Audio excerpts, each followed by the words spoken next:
Why does that look so shitty? How cool is that? It's pretty cool. It looks like a helmet almost. And 12,000 years ago. I thought that this was a US-made, very advanced next-generation fighter, and in fact that this would explain all the UFO sightings.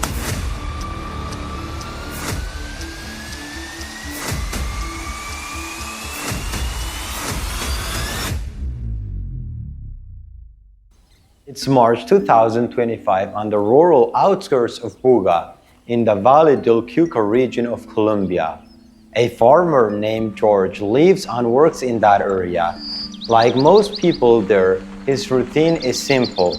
Early hours in the field, checking the land, moving slowly through the familiar paths he has walked on countless times before. Nothing about that morning suggested that it would be different from the rest. The air was normal, the ground was normal, even the sounds, distant birds, wind moving through crops, were the same ones he had grown used to over the years. He noticed something small far ahead, probably an animal, but as he kept walking, he was pretty sure that it wasn't an animal. It looked like a bull, but probably bigger. And he was like, dude, it's just a weird shape in a field. Why do I care so much? But deep down, something told him, come on, just go investigate. As he approached it further, he realized that it wasn't anything crazy. Only small metallic-looking round object resting low among the vegetation, as if it had simply ended up there without any obvious impact or disturbance around it. From a distance, it didn't demand attention. It could have been anything, farming equipment, old debris, something left behind and forgotten.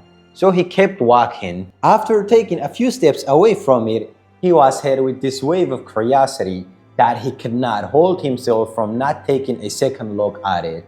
So he walked toward it, and now he was only a few meters away from it. The shape was still there, unmoved, quiet. Only now it didn't blend into the field the way it should have. There was something about it that didn't sit right with the rest of the environment. Not in a dramatic way, not in a way that immediately suggested danger, just out of place. The kind of detail your mind notices before you even decide whether it matters. So he slowed down, then eventually stopped. At that point, it was still easier to assume it was something ordinary. That is usually the first conclusion in situations like this. Rural areas are full of discarded objects, forgotten machinery, things carried by weather or left behind by accident. So he approached it with that assumption, step by step. Nothing rushed, nothing unusual in his mind yet. But the closer he got, the harder that assumption became to hold. The object wasn't random. It had a shape that felt deliberate, a smoothness that didn't match the natural materials around it. And as he circled it slightly, trying to understand what he was seeing, it didn't resemble anything he immediately recognized from farming or construction. Still, even then, it didn't feel like a discovery in the dramatic sense, more like a question that hadn't settled yet. He just stood there, observing it, no explanation forming clearly, just growing awareness that this wasn't something he could quickly categorize and move on from.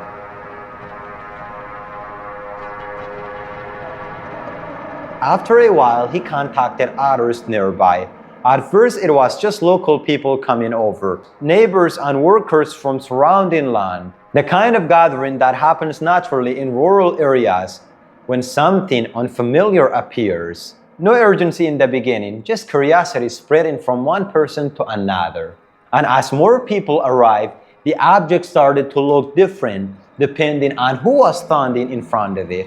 Some saw it as industrial craft, others thought it might be part of machinery or a dropped component from something aerial or mechanical. A few simply stayed quiet, studying it longer than they spoke about it, because the object didn't make itself easy to define.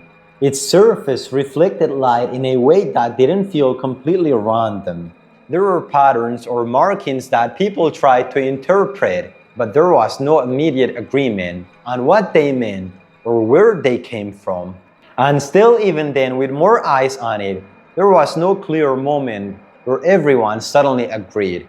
this is what it is. Instead, the uncertainty grew with attention. The sphere, because by now it was being described that way, became a point of focus, not because it announced itself loudly, but because it resisted explanation quietly.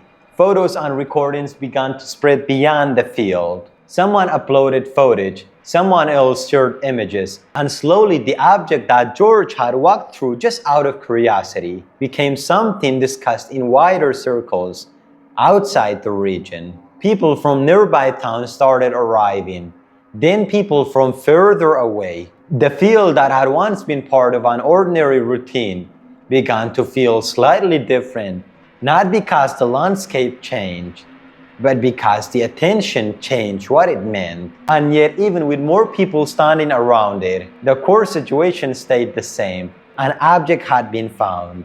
It was visible. It was real in the most basic sense. But what it was still wasn't agreed upon. Some described it as possibly man-made. Others suggested unusual manufacturing or unknown origin. A few tried to connect it to broader reports of unidentified aerial phenomena that had been circulating in parts of Latin America for years, especially around Andes region, where sightings and unusual atmospheric reports have been often documented but rarely resolved in a definitive way. Still, none of those interpretations became final. No single explanation closed the gap, and that gap began to define the story more than the object itself. Because at no point did the situation escalate into something immediate or catastrophic. There was no visible event unfolding in real time that demanded urgency. Instead, it remained something far more unusual in a different way. A physical object sitting in a normal field, under a normal sky, surrounded by people who could not fully agree on what they were looking at. As the days went on, the discussion expanded further online. The Buga sphere name started circulating widely, and with it came increasing speculations, analysis, and disagreement. Some insisted the object showed signs of advanced structure. Others pushed back, emphasizing the lack of verified laboratory consents or published scientific information that could settle the claims being made. And so the story stayed suspended in that space between observation and interpretation. What was seen versus what could be confirmed. What was reported versus what could be proven. Even George's role in the beginning of it stayed simple and unchanged. He wasn't looking for anything unusual.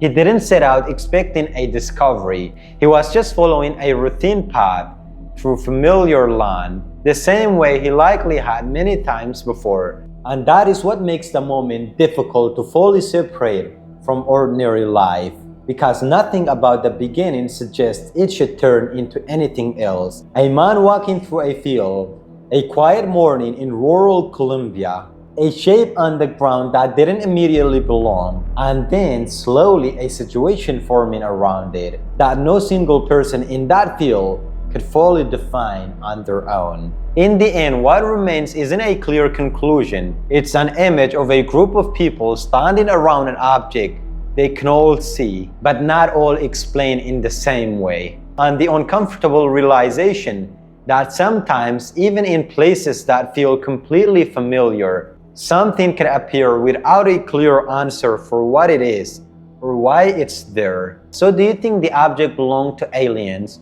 or it was just something far beyond our understanding?